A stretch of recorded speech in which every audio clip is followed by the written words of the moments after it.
অনেকগুলো দিন ডেঙ্গু জ্বরে ভোগার পর সুস্থ হয়ে ইচ্ছে হয়েছে কিছু দেশি আমাদের বাঙাল খাবার খাওয়ার। তো আজকে সে মতোই ব্যবস্থা।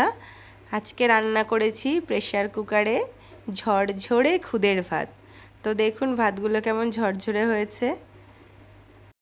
বেশিরভাগ লোকে কিন্তু খুদের ভাতটা কিন্তু কড়াইতে রান্না করে, বলে কড়াইতে নাকি ঝরঝরে হয়, কিন্তু এই প্রেসার কুকারে ঝরঝরে খুদের ভাত রান্নার ট্রিক্সটা কিন্তু আমি শিখেছি আমার মায়ের কাছ থেকে।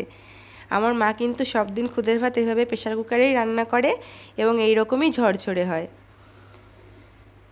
আর আমি আলু আজকে আলাদা করে ভাজিনি, আলুটা সেদ্ধ দিয়ে দিয়েছি ছোট ছোট করে কেটে, কারণ আলু সেদ্ধ দিয়েও খেতে কিন্তু খুদের ভাত বেশ ভালো লাগে। আর আমি এতে কতগুলো মুসুরির ডালও দিয়ে দিয়েছি খুদের ভাতের মধ্যে। আর খুদের ভাতের মেইন জিনিস কাঁচা পেঁয়াজ। কাঁচা পেঁয়াজটাকে এইভাবে কুচি কুচি করে কেটে নিয়ে তারপর খুদের ভাতের সাথে ভালো করে মেখে ঝুঁকে তারপর খেতে হয়। আর নিয়ে নিলাম শুকনো লঙ্কা ভাজা।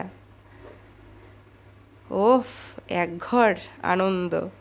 আর সাথে কিনে আনা জ্যান্ত ম্যাকরেল মাছ ভাজা আর এক পিস ভেটকি মাছ ভাজা। ব্যাস, আর কিছু দরকার নেই। এবার এটাকে ভালো করে চটকে মেখে খেতে হবে। কেউ কিন্তু আবার চামচ দিয়ে খাবেন না, আজকাল তো দেখি পান্তা ভাতও লোকে চামচ দিয়ে খাচ্ছে। সবাই জানাবেন কার কার পছন্দ খুদের ভাত, অবশ্যই জানাবেন।